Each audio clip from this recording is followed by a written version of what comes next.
Welcome back to another episode of Bitfinex Talks. I'm your host, Ricardo Martinez. Today, I'm joined by some Argentinian Bitcoiners that are here to talk about the latest developments with the election of President Javier Milei and how that might impact the Bitcoin and cryptocurrency scene in Argentina. I'm going to let them introduce themselves, but I'm here with Micael and Agustin. Guys, tell the audience who you are. Okay, my name is Agustin Kassis. I'm the founder of La Crypta, the place we're standing right now. It's just like a software development hub, like a community here back in Argentina. I've been a software developer like 20 years ago, and I'm a Bitcoiner since 2013. Actually, I am a founder of Espacio Bitcoin, so I'm a kind of a Bitcoin maxi. I'm Micael Margiotta. I'm the author of the book, The Great Parasite. I started with Bitcoin like 5 years ago, and we are on this mission of making Bitcoin accessible to everyone. So I think education is the first step and the most important one. So we are working on making Bitcoin education better here in Argentina also. Well, it's an honor to have you both here on the show, and I appreciate you guys accepting the interview. My first question to start off with is, can you give us like a brief overview of Javier Milei's political and economic philosophy and how it might influence Bitcoin in Argentina? Okay, so Milei is not openly a Bitcoiner, but I personally believe that he is, but he didn't know yet, because he defined himself as a narco-capitalist. He has talked a lot about the scam of the central bank, the Cantillon effect, that taxation is theft, and he also has done a great work explaining to the people these topics. During 2021, he went into the streets giving big talks to the people, like giving Austrian economic class to everyone for free. And even if you like Javier or you don't, you have to recognize that he has done a great work creating awareness into our society. Now, Argentinian people, 70% of Argentinian people believes that inflation is a monetary phenomena. So I think he has done a great work already. So it's a matter of time until he deeply understands how Bitcoin is the solution. I think he didn't take the time to understand it yet, but he will. My take would be, Javier Milei, the best thing he did for the country, or he's about to do it, because he's just starting to warm up here.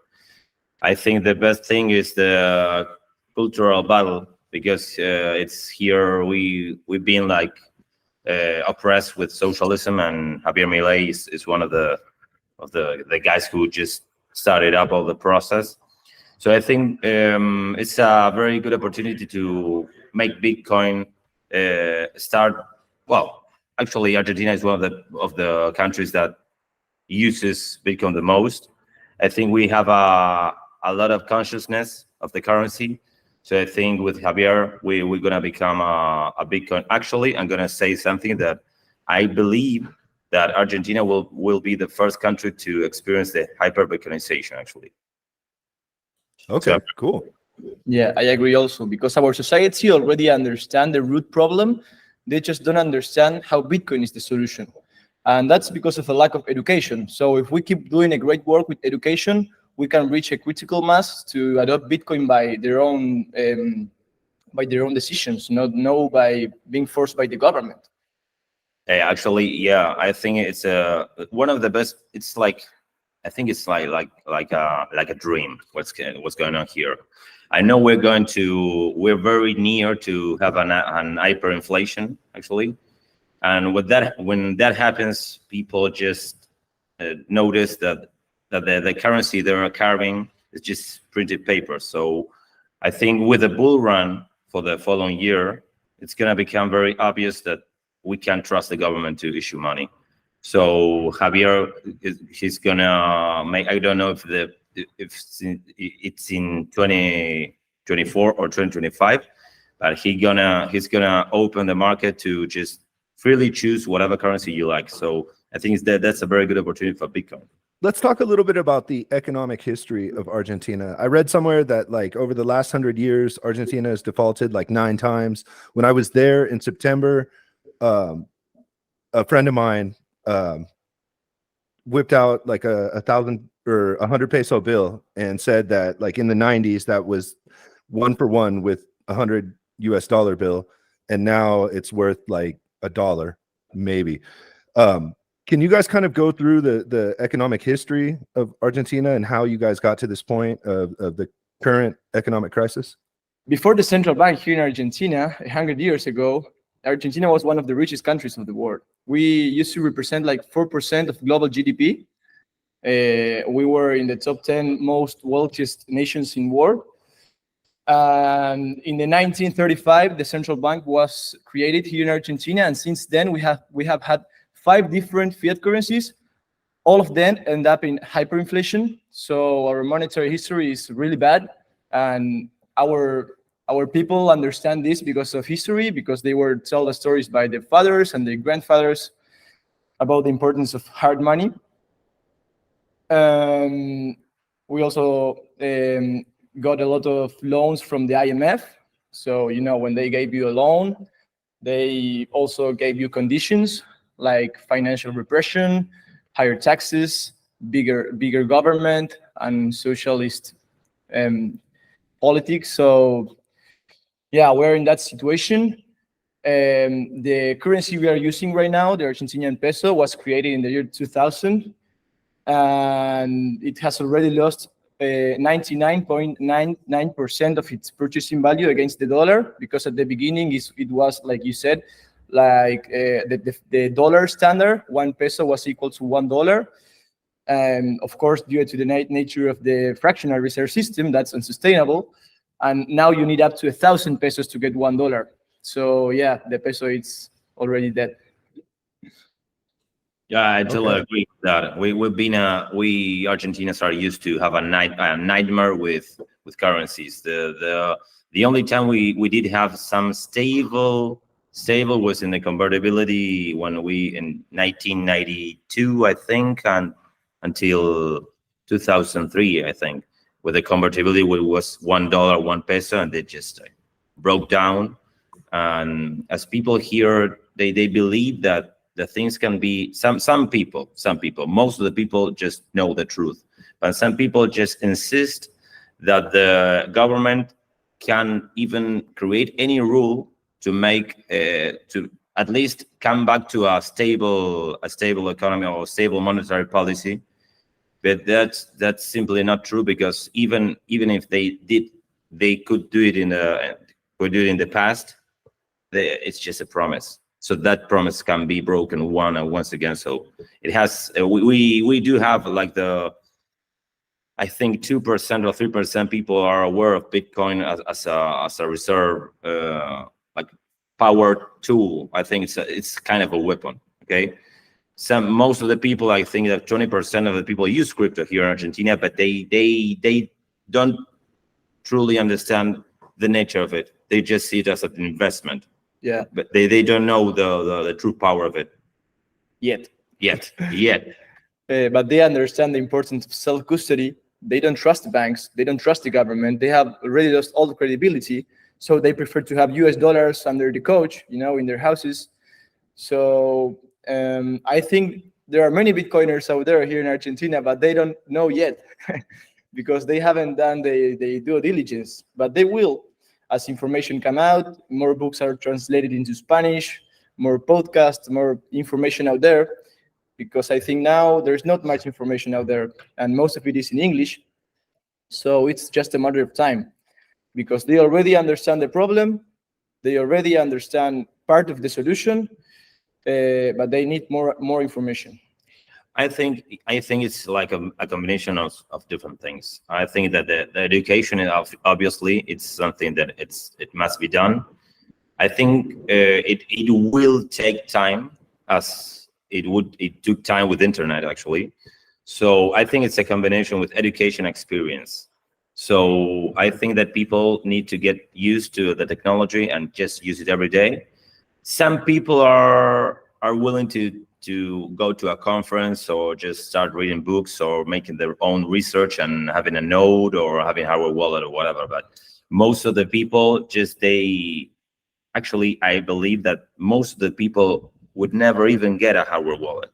I think most of the people will just use Bitcoin as a bank service. Actually, I believe that the banks will still run. I think they still gonna survive as the telephone companies survive.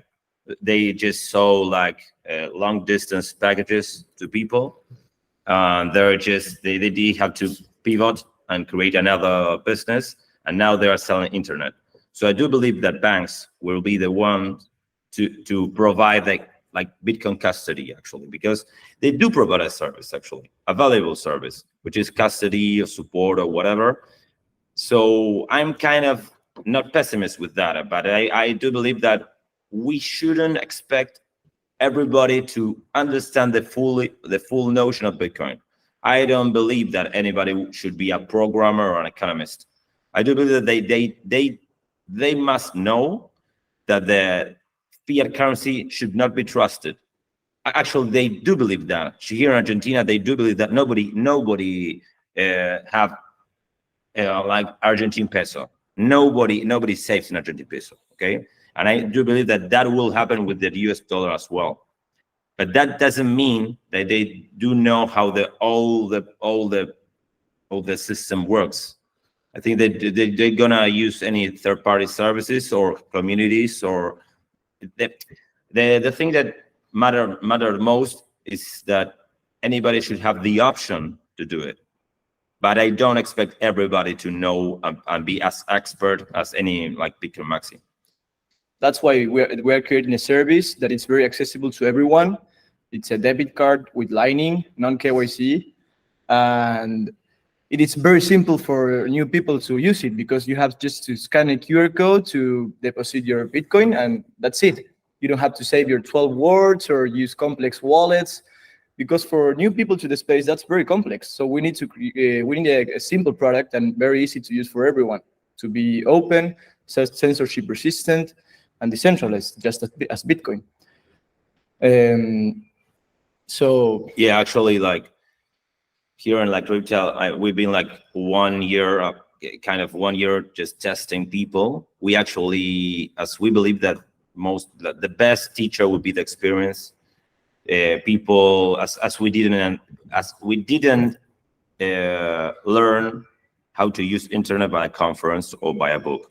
We just use it like along the years, and now we become like kind of expert. Okay, so I do believe that the experience should be as easy as it can get. So one of the things that most of the people start doing is just we as Bitcoiners or any crypto expert or whatever, we just try here, just download MetaMask and use, I don't know, USDT. Okay, yeah, but like they have to write down 12 words that they just actually lose them. They don't even understand all the security issues or whatever. Actually, like I remember that the girls here that they wanted to buy drinks with cryptocurrency, and whenever they got MetaMask, as you can't just make a print screen with the words, the 12 words, they started just taking pictures between themselves and send it from WhatsApp. So what's the point? If people don't know how the technology works, if people are not able to be their own custody or whatever, you're just creating an experience like burden and for nothing, because they still think that it's very complicated. So the thing we develop is just like be as natural as it can get. So you have a debit card, no KYC, no numbers, no nothing. So you don't have that burden. And it's as natural as it can get. It's organic. I know probably in the US, most of the people can have like Apple Watch or smartwatches or whatever, and anybody has NFC. But here in Argentina, that we have like 50% poverty, most of the people, it's not that anybody have an iPhone, okay? And most of the people don't even have NFC. not to mention like smartwatches or whatever. So we got a long road to walk, like at least 10 years to have people to the full technology. So that's the point of the whole experience, to just use Bitcoin as you're used to use it. Kind of a debit card, but with no names, with nothing, and just it's like it's transparent. Yeah, making it similar to the fiat system actually. So with this card, can you go to the ATM and take pesos out, or do you just swipe it like at a point of sale machine at a store, or how does it work? Not yet. So we made it compatible with Ball Card.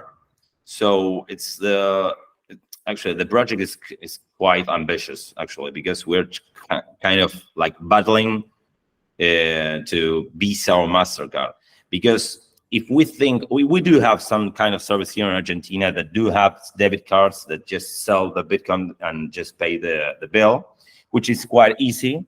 The only problem is that it uses KYC, and it's still down the government. Okay, if the government just takes whatever rule, those funds are at risk. And here in Argentina as well, most of the people don't have their money not only in the banks, but not only beneath the fiscal system. Most of the people have it out of the system. So even if you have the services, you're unable to use it. So this card, the point is, make it compatible with Ball Card. The wallet is fully open source, so even if you are a hobbyist or you're able to run a node, you're able to just install all the stack. It's kind of a wallet stack that you're able to run yourself. And the point is, anybody could run this kind of wallet system. It's audible. You can audit with Nostr, because you're able to send all the transactions that are being made. You can just recreate all the balance, which it's public actually. So it's kind of L3.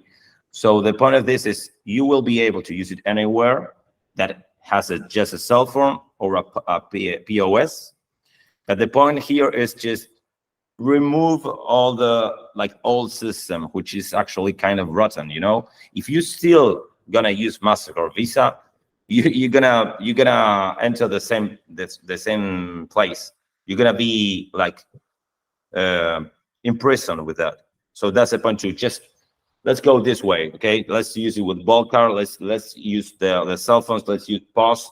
We're gonna have we have an ambitious process to become in 2024. And that's just one part of the mission. The other part of the mission is to avoid people to fall into shitcoins and scams, because here in Argentina, because of the situation, right? Many people arrive to the space and they learn about Bitcoin and other shitcoins, and they believe that it's the same. Also, many people use stable coins because they want to get dollars, and that's the easiest way to get them. So it's understandable, but they also end up investing those stable coins into shit coins, and many people lost their life savings, and it's very sad because they have to work very hard to get it. So part of our mission is to get these people from the crypto space and show them that Bitcoin is the only and real thing happening right now. That's why we're also creating this product, right? So the point we make is that these crypto projects are just the same structure as the fiat system. So maybe you think you're outside the system, but when you're using this kind of technologies, you're still using the same infrastructure of the fiat system, where someone is controlling it, and they have control over the supply, and they can manipulate their price. That's very different with Bitcoin, and that's why we want to rescue them from here and show them the true path. Yes, I'm sorry. I'm gonna add something up with the crypto community just now. We constantly battle with the Web3 and crypto communities, because sometimes they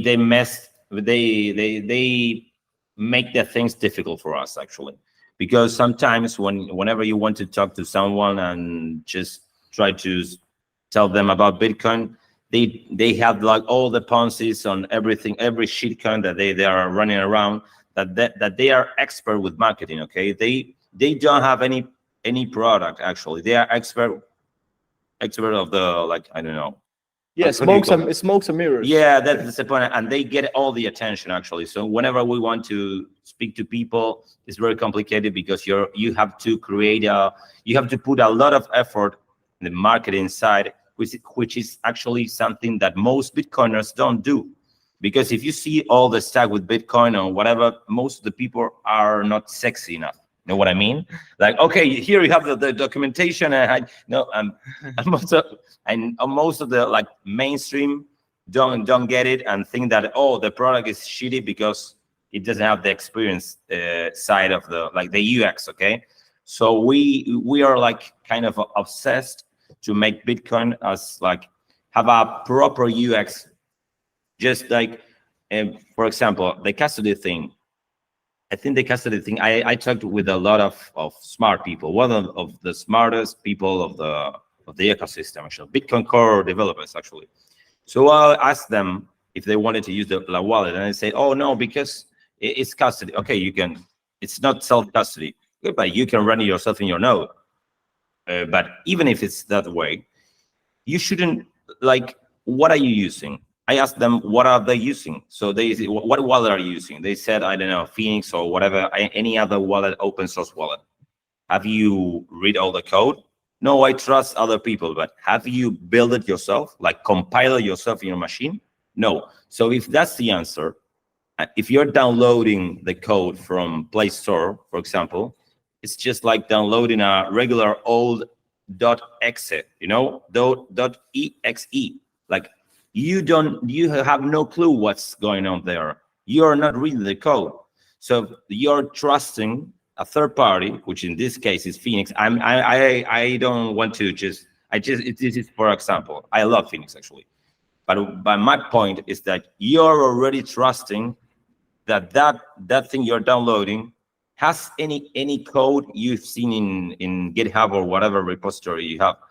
So I am not the self-custody thing should be an option, always an option for the user, who anybody can want to run it, but it's not a holy grail for the regular use case people just use. It's like you're not running your code, you have no clue, you're trusting another, and you should trust like small amount, you know, just $10 or whatever. With $10 here in Argentina, you can do a disaster. You can buy whatever you like. So just don't if it's a custody solution and it's very easy to use and it's compatible or whatever and provides a service, that's okay. It's just like paying a regular bill like Netflix or whatever. It's just a service. You shouldn't trust a custodial service with all your funds, okay? But the thing if it provides a service to just use it every day, I think it's worth it. I want to take it back to Milei's election for a second. As an outside candidate that's like outside of the political establishment, how realistic do you think it is that he will be able to enact all the radical economic reforms that he's talking about enacting? Do you think he'll be able to do it, or do you think that he'll have a lot of opposition from the entrenched political class? It's polemic, the question. If you see the history of the last 3 years, he got a lot of strength from the outside without the help of the traditional media, for example. It was with the support of the people, actually,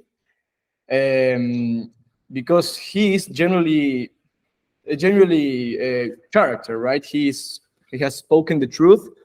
The things he said he will do, he has done. For example, when he won for being a senator.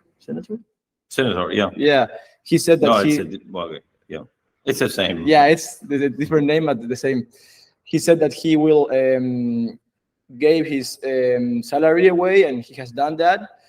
And yeah, he has said a lot of things during his campaign, like ending the central bank, dollarizing the economy, lowering taxes, everything that we want to hear, right? So it is gonna be able to do that in practice. Well, maybe not. It's gonna depend on the support from the people. If he has the support from the people that it seems that he will be able to. And we don't need him to do 100% of the things he said he's going to do. If he can do 10% of what he said, this is gonna be great because we are so low right now and so bad that even with the smallest change, we can start going up again. Like for example, lowering taxes for exportations, or just printing less money than before. Ending the capital controls. If you just do one of those things, that I think he's gonna be able to do it, we are gonna start growing a lot. And if he got the support that he seemed like he got it, he will be able to, I think. I'm actually like very bullish in this case. I don't believe that he will be able to do as many things like he said, but I do believe that as well. Like you do have the people just wanting the change. Okay, just to picture the whole situation. He was 2 years ago. He was just a maniac, like a crazy person in the TV with all the crazy hair, just shouting like leftist motherfuckers. Sorry for but he's actually, I think there's a thing that is the Milei effect actually, and it's not restricted for Argentina as well. I heard like Elon Musk yesterday. He said like fuck it or whatever. Like the political correctness is just dying. I think the Milei effect is much bigger than the Argentinian. It's much bigger because it represents like their resistance. Yeah, the cultural war. Exactly, the cultural war, and I think that even if the parliament don't agree to make all the changes, like people, whenever in 2 years we're gonna vote again and we're gonna kick them off because there's no way to stop this. Right. Actually, the thing that happened is like most of the people want the change. So if you, as a politician, just oppose the change, you're gonna get kicked off. So I think most politicians do have this like the game theory in their mind. Right. Just don't go off. Like most of the people want that change. You're a politician. Do you want to keep your job? Okay, just do as people want. Yeah, that's a great point. Things change. It's a trend you cannot stop. Exactly. Because they already created awareness into the people. They open their eyes. They know what the changes they need to be done. It's not gonna be easy, but they know, and we need it and we want it. And if you have the support from the people, you should be able to do whatever you want. I think that Milei should. I think that he's becoming like a serious president, okay? An institutional character. I do believe that that's very important thing to do, but I hope he don't lose all the character that made him right. the place where he is. Because actually, like most of the people, like 1 year ago or like 1 month ago, they said no, this is unacceptable. He can't just swear or say curse or whatever that bad language he's using. But actually here in Argentina, we swear all the time. Actually, he represents a regular Argentinian. That he's in Argentina. The other one is, I don't know what it is. They're just like regular old politicians that you get used of all the bullshit they are saying. And this guy just came from nothing and just represent the people, actually. A very, very good representation of a regular Argentinian. Yeah, and he's an anarcho-capitalist, like the same principles as Bitcoin, Just let the market decide. We don't need him to push Bitcoin. We just need them to don't step in our way, Like just leave us making this for ourselves. Exactly. I think Milei doesn't understand the full, like, he's, as he said, it's like he's a symptomatic Bitcoiner. He's not ready yet, but it's inside him. He has the correct ideology, okay? Right. But I think he has the problems with most of economic persons. They don't get it. They think it's just a fiat, a private fiat system. But it's not. I think they see it that way. One of the most striking things that I experienced when I was in Argentina is the amount of people that are actually participating in the black market. And Agustin, you kind of brought it up earlier, talking about how people have their money outside the system. Can you guys kind of describe that situation for our viewers so they can kind of wrap their heads around the reality on the ground in Argentina? Yeah, like the thing here is we're used to this. Like you're able to, like the first thing that happened is like when the government started reducing and started regulate the market, just inventing a rate, the black market emerges naturally. And this well, like Argentinians, we are used to this. We call it them cuevas, like caves, okay? But now there are not, like you go by the street and you get people, we call them trees, like arbolitos. And those are just guys that make the proper exchange there for anybody. Like any tourist, I think any tourist that comes here do know what to do. Okay, you just, but then the newspaper just publishes, like it's crazy, because if you come from somewhere else, you just say, how come you can just publish the black market rates? We call it blue. Yeah. Market sounds that doesn't sound good. Actually, yeah, it's actually a funny story, because we first started calling black like the black dollar, okay? And then as people just said, okay, it's very it's a very like it's not a good word to say, because like a black market. So people just started calling azul, which means blue in Spanish, and they just said blue. And then the newspaper said, okay, the blue rate, and everybody uses it. And then you don't have to use caves anymore. What I mean is, like, they are not hidden anymore. They that you can go and exchange it in the middle of a very populated avenue, and it's just a regular store. Yeah, right. Because algorithm says that black markets are the real markets. You know, it's just the natural response of the market. That if you leave them work like they should, they will build the solutions for the problems we have. You know, so that's what is happening here, and it's already normalized around the people. It's not like if you are doing something illegal, you know, because anything can be legal or illegal under the codes the politicians created, right? So today laws can be different from tomorrow laws, and tomorrow they can say that speaking the truth it's illegal and create the Minister of Truth, you know, like many totalitarian governments have done in the past. So this is very similar, but with the money, you know. You do have like the biggest bill is actually 2000, which is like $2. Mm-hmm. Okay, that's our biggest bill, and there are not enough. There are not enough bills, but most of the people do have the 1000 bill. So it's very complicated whenever you have to pay something that it's worth, I don't know, $50 or $100. And you do have to give him like a bag of bills that sometimes most of the people just don't even count them. So that they just sit and say, oh, I think it's okay. Because it takes a long time to just count the bills. So it's just crazy. Most of the people are now using, for like an important transaction, people started using USD, like US dollars. Like if you want to purchase, I don't know, a building or department or a car or whatever, if it's worth more than $200, it should be done in dollars. You don't use peso anymore.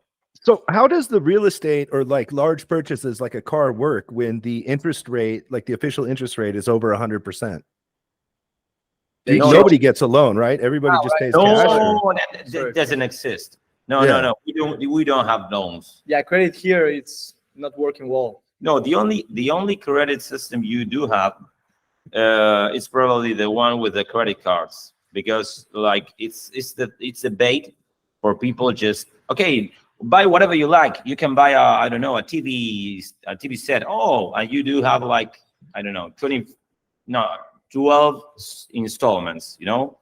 And people say, okay, and they think they are cheating the system because they have, I don't know, 20% interest rate with 150 inflation, and they think it's good business, which is actually true, but they are stealing from inflation from all the system. But that's the only kind of credit system we do have.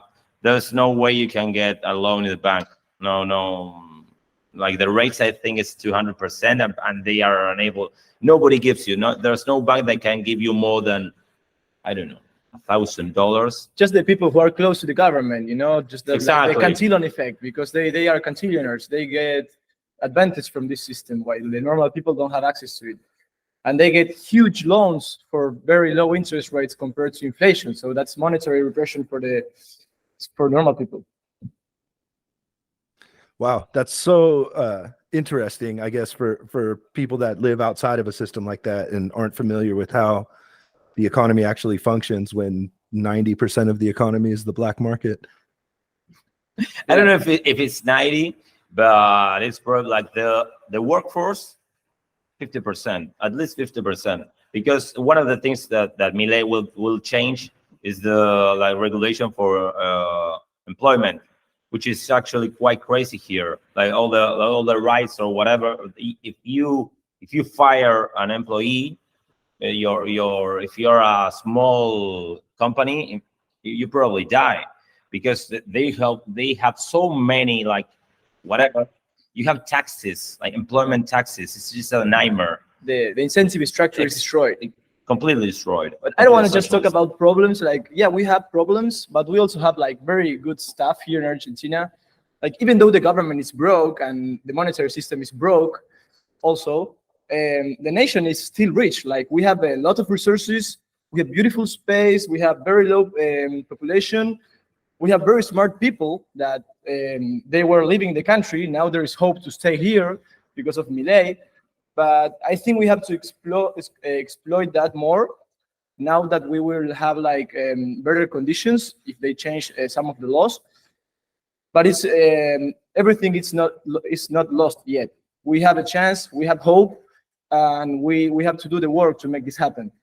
I think Argentina, as my friend said, it's very probably the first country that will experience the phenomenon known as the hyper Bitcoinization, but it's going to depend on us Bitcoiners, and not just Argentinian Bitcoiners, foreign Bitcoiners also coming to this country, understanding the local problems we have, creating solutions, investing money and everything, right? So it's we the people that have the power to make this change. Yeah, we should like pave all the way to become that.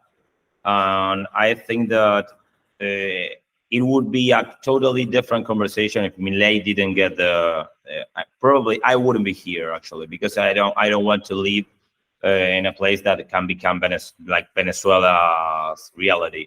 So I'm pretty bullish with Argentina. Actually, I became more Argentinian because like I think the worst thing and the best thing we do have here in Argentina are the Peronists. I don't know if you do believe, like, we do have a different kind of human here in Argentina, which are like the Peronists, which they vote as shit, and they made the whole country become like a nightmare. But I think we need them because they made us create the antibodies to just take down socialism. So I'm pretty bullish with Argentina, actually. Like, me too. We think that we're gonna have a very difficult battle in a couple of months, but we're gonna be the best country in the world. Yeah, I can see that. I love Argentina. I've been there twice, and it's probably my favorite country in all of Latin America. So there's that. Have you tasted mate? Yeah.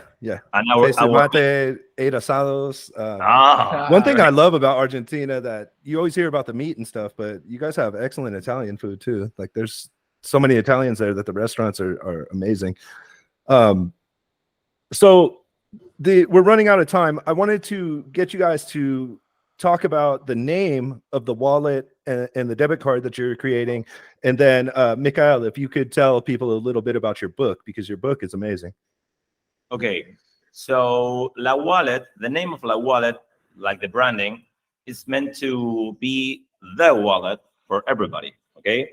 So the point of this is you will be able to run it yourself because it's open source and it's very easy to deploy. Actually, if you got Umbrella or any other node or whatever, you are able to just run yourself. You're able to create your own federation, which is actually compatible with other La Wallets. It's fully compatible with Vault Card, with Lightning, with LUD, with Lightning addresses. So it's meant to be run by any institution or community. So La Wallet, it's meant for, in this case, La Wallet, which we deployed for 5,000 people in La Bitcoin, actually, and it ran very well. So now the current implementation is La Wallet from La Crypta. Then you can create the La Wallet from whatever, from Bitfinex or whatever you like. So the point of this is anybody can just run this stuff. Anyway, the stack is very easy to use, and it just makes the things pretty easy. It's actually similar. If you want to understand what's the whole service is similar to LN Bits or BTC Pay server, but it's fully modular, which you are able to create any modular and just plug it yourself. It's created with TypeScript and React, which are the most popular technologies right now. So it opens a playground for anybody just to create. So the branding just paves the way for anybody. Just use it. It's a new protocol actually, because it solves a lot of problems with the Volcat protocol actually, and it uses Nostr to become a fully decentralized ecosystem. So it's kind of a L3. It's a layer 3 on top of Lightning and on top of Nostr. Tell them about the Great Parasite. So yeah, I wrote the book, The Great Parasite. I presented this year during Adopting Bitcoin in El Salvador. The book is about it's divided into 3 parts where I explain into a brief summary how our banking system came into existence, the war between the founding father of the United States and the banks, how they won with the foundation of the Federal Reserve in 1930. How is that every war, it's a banker war, right? And I go into the details of how this financial system works, why the crisis, how the crisis, and where is it going into the future, right? I also explain why the pandemic, the pandemic, as I call it, happened, because they always need an excuse to create more fake dollars, right? Going always deeper into debt. And I explain where it is going, because they need us to be everyone into this digital system with the CBDCs, when they can force us into negative nominal interest rates and a social credit system where they want us to be obedient so we can have access to our money that is not even our money because we don't have custody over it. They want to get rid of cash to get more control. So I talk about all these problems and how Bitcoin is a tool we can use to protect our rights, because our rights are under attack under this globalist and totalitarian communist technocratic system, right? So I try to link all the facts around history and to came into the present and to go into the future to what is happening, to make the reader understand the whole picture and connect the dots. So the book is, of course, about Bitcoin, but 95% of its content is explaining the actual system and how corrupt it is. Because I think that in order to understand the solution, you have to first understand the problem. And that's what is happening. And I wrote this book in Spanish because, as I told you, there's a lack of content in Spanish. Most of the books I have read, they were written in English. So I tried to make this book, putting all the information together in one book in Spanish to make it accessible to everyone. Awesome. How can people get their hands on a copy of the book if they want to buy it? Well, actually, it's just available in Amazon under the title The Great Parasite. It's in English, just for Kindle edition, but soon it's going to be available in Spanish and English, physical and digital, in my own website, but soon. And then how can people follow you guys on social media? How can they keep up with what's going on with La Wallet and all that kind of stuff?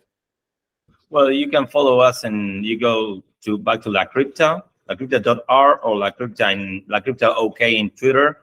We are more focused on Spanish-speaking people, but it's open for everybody because lawallet.io, you can just look for all the documentation. Everything is open source, and it's full English. But we are more oriented to Argentina, so the people would be interested in more in lawallet.io. My Twitter is Satoshi Sir, and I tweet mostly in English, so you can follow me there and see my updates that I gave there. Yep, Satoshi Sir. Thank you both for coming on the show and giving us kind of like an insider's view of what's really going on in Argentina right now. Okay, thank you very much, Ricardo. Yeah, we are ready and available if you would like to any interview. Yeah, I'd like to have you guys back like in a few months, kind of after Milei starts doing some of his policies, and kind of get your view on how it's really working on the ground. Yeah, thank you so much, Ricardo. Thank you very Indeed. much.